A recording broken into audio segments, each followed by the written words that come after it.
starting to work on any sketch, I just use a regular #2 pencil.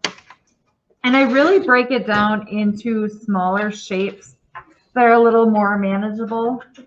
So over here, if I'm working on the basic shapes, those flat 2D shapes of the tree, things that I want to pay attention to is the natural shape and curve of the tree. So down to the bottom here, and this is just a demo sheet I had from last class here. So down at the bottom, I'm going to imagine the outside edge, the roots of the tree, and I'm going to lightly sketch upward with my pencil. I am not drawing a straight, hard line. I zoom in on here. These are just light little sketch lines that I'm making because in the end, if I want to erase something, I want to be able to have that kind of control. So I'm drawing the outside edge of the trunk of the tree. And then on the other side, trying to keep it symmetrical, choosing, what? You can't see what I'm doing? Okay. All right. Okay, trying to keep it a little bit more symmetrical. I'm just going to lightly sketch out following that natural curve of the tree. There's no wrong answer with the tree. It's whatever you imagine it to be. It's kind of that old saying of the perfection is in the imperfection of it. Anything with nature, there's always going to be imperfections. There's no perfect ruler and symmetrical lines and everything's perfectly straight. It's all smaller organic shapes, so shapes that you would find in nature. As I'm moving up to the tree or up to the branches, I might decide, okay, I want a branch going here and tapering it down from small to large as it gets closer to the trunk. And just adding in branches wherever I imagine them to be. So I'm just working on this little V here. And then for this side of the branch, I want to have a lot of movement with my design. So I might break up the trunk of the tree with a smaller trunk just to give some extra movement. Maybe, I don't know, I might add another little swirly area right here that kind of lines up with this line. I'm just breaking it up into smaller shapes. I'm not even talking about the tendrils yet. I'm just getting the shape of the tree. And if I know one of the areas I want to be darker in the end, I might just go with my pencil and darken it, give myself little guides of where I'm going to put my shadows in. So anything on the opposite side of where the sun kisses the tree is going to have a cast shadow. So on this bottom side, it's going to be a little darker. On all of the bottoms of my branches that I'm going to have visible will appear a little darker. So I could just with my pencil, again, give myself small guidelines. And I'll give you a minute to catch up with that. So trunk of the tree, moving up to a few branches. Do not worry about any of these tendrils. Just getting the trunk of the tree and the branches. Very, very light with your pencil.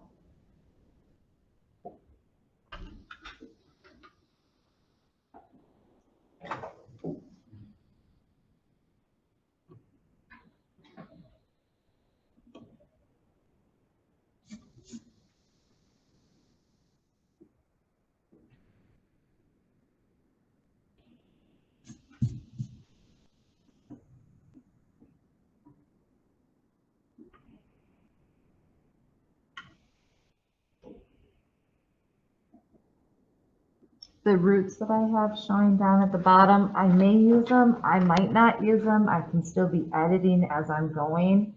Maybe I'll have a couple showing up over the ground and some hinting at under the ground.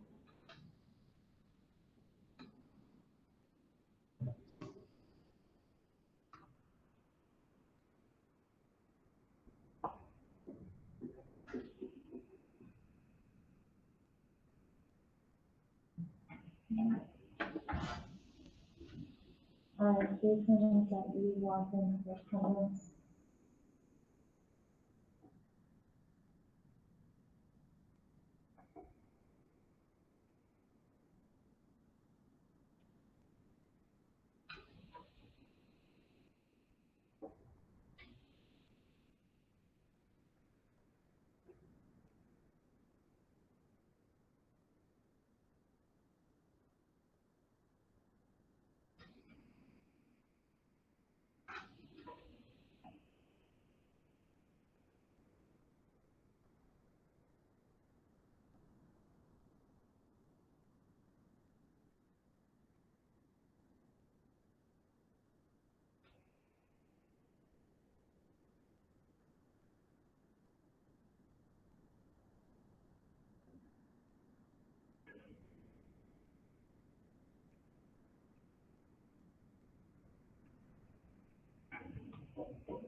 you feel pretty good about the trunk of the tree and the base?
As you're getting into the upper branches, remember everything in nature grows thicker to thinner. It just has a general soft taper to it.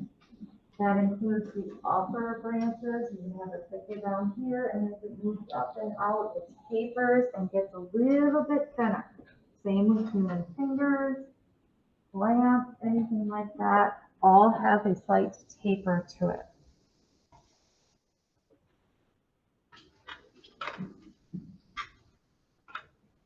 So at this point, I've got my basic shape out there, but I want to start defining some of the forms. So I'm taking a 2D flat shape like a circle and starting to develop it further to get into a 3D shape like a sphere. So to do that, I need value, light to dark areas. Let's say, okay, I've got everything on the trunk that I wanted, but now I want to start pushing it a little further. I did say with my pencil, I could go through and darken down any of the shadowy areas that I wanted. On the outside edge, I could darken that down. I could also start thinking about the top tendrils of the tree. For me, I want to have a lot of movement showing in the weeping willow. So the shape I went with is some of the areas are teardrop shaped and others are almost like kind of a ghost shape where it has that V at the bottom. It doesn't really matter what shape as long as we're breaking it into smaller chunks and getting those tendrils. So maybe over here, I'm going to go more with a lightly sketched teardrop shape. Notice it doesn't come to a complete close because I want this chunk to be above this chunk.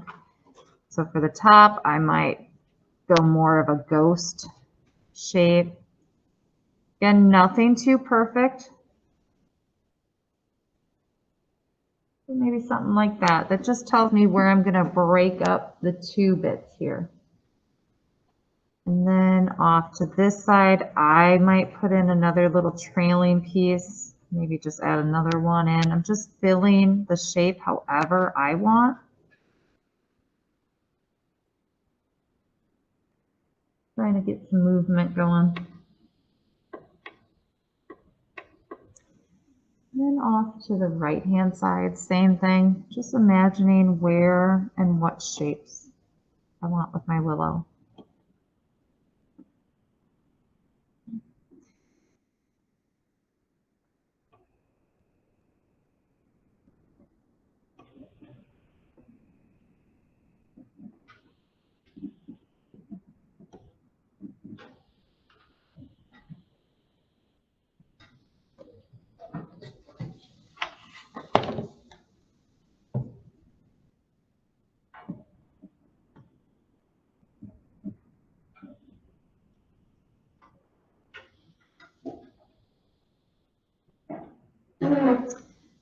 for this inside section, I'm not even going to put a full shape. I'm just going to put a small little curve hinting at where I want the leaves or the tendrils to go. So I'm just giving part of a shape.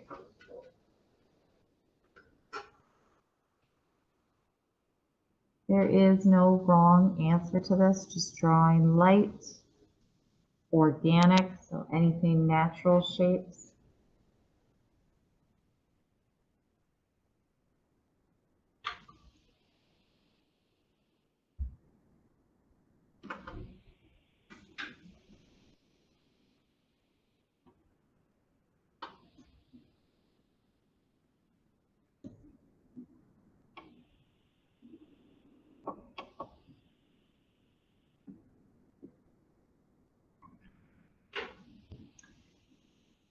If I want this middle section to be in front of the trunk of the tree, what's an easy fix I can do? So this is the trunk of the tree, and this is a tendril section. How do I make this look like it's in front of the tree?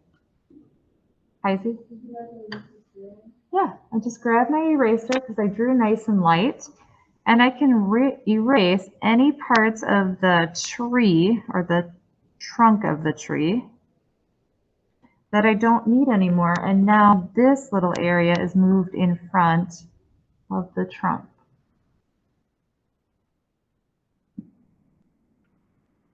So I can go through and clean up any parts I don't need.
Here I'm popping up a little bit of a darker drawing that already has a pen on some of the parts, so you can see what I'm doing and what types of shapes I'm breaking it up into.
Now you can add in as many pom-poms or clumps of leaves and tendrils as you want. But for our demo, we're just going to focus in on one area of the trunk and one area of the palms or the bunch of leaves. So over here on the bottom of the trunk, where I added that little curve in, at this point, I might take my ballpoint pen and start doing some hatching, which is just your straight diagonal lines. In my case, I'm going to give them a slight curve So they're following that shape of the trunk where I want it kind of more movement and more texture. And I'm just adding in a little bit of hatching. I'm not necessarily taking my pen and drawing right over all my pencil lines. I don't want it to have an outline feel to it. I want it to have a soft transition of value. So if a darker area is necessary, I might take my pen in there and do a little bit of sketching with my pen. And if the area needs to be lighter, I'm just going to spread my pen lines out and barely having them in there. So now this area here appears lighter than this area down here. And the only thing I did different is I didn't put as much pen down. If I zoom in on this, there's nothing fancy going on. It's just the hatching lines with your pen. And nobody's ever going to view your art from this close or this close to your piece as you're creating it. Everybody takes a step back about 2 to 3 feet. So you have to do the same thing to start seeing the movement, to picking up the dark versus light areas, stepping back away from your piece and saying, all right, I know the sun is not going to be kissing the side of the tree. It's not going to be shining there. So I know I got to darken that area where the natural shadow is showing up. And then wherever the sun kisses the tree, I can spread those lines out and just give a hint of texture, not really touching my pen to the paper a whole lot.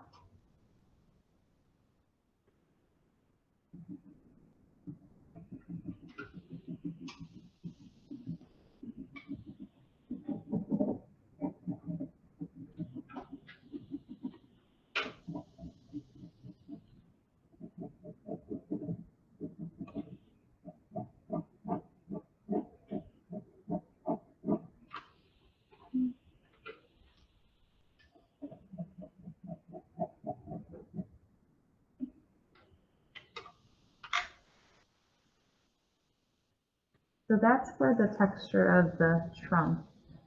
If I want to start looking at or developing the pattern and the textures for the tendrils, I'm going to choose some kind of line and think, okay, on the outside of the trees, it's going to be lighter and airy because anywhere to the center of the trees tend to be thicker and darker. That's where the trunk of the tree shows up. So I know outside here, these have to be light and airy. I'm just going to go with some hatching lines. Again, notice I didn't outline my shape, just lightly filling it in, giving a hint of the overall shape. So out here, I might go real light with my pen. And to the inside, I'm going to tighten up those lines and keep going back over it and darkening down the outside edge. So imagining this palm being a shape in itself.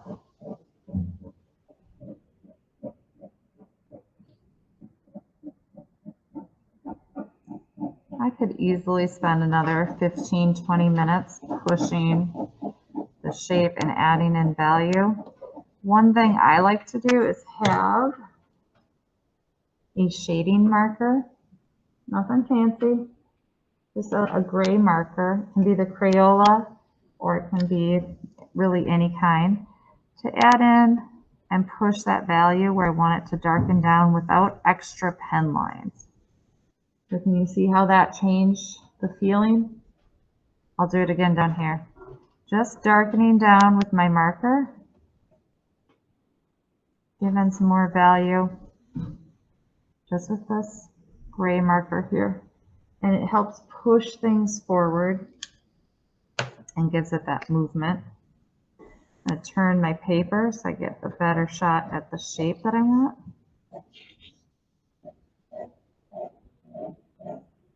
Maybe I'm going to lengthen some of these.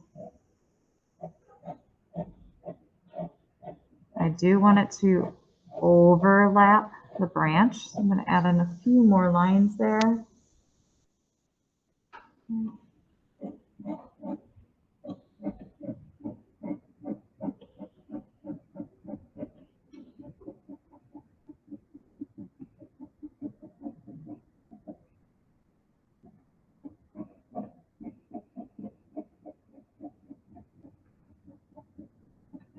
With pen, it's easy to go really dark really quick, so you got to take your time. If it's easier for you to work light to dark, you could do that too. Notice how I turned my paper as I was working in each direction.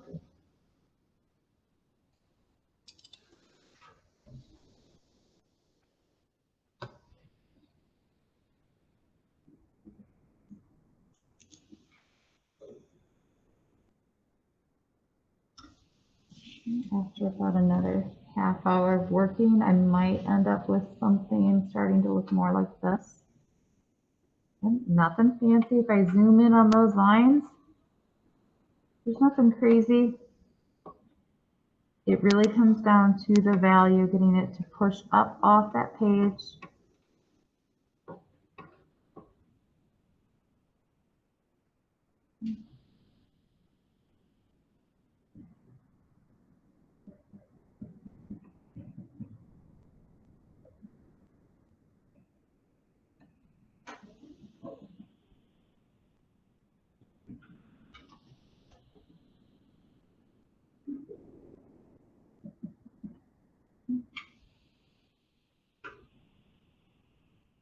I'm going to come around and see where everybody's at.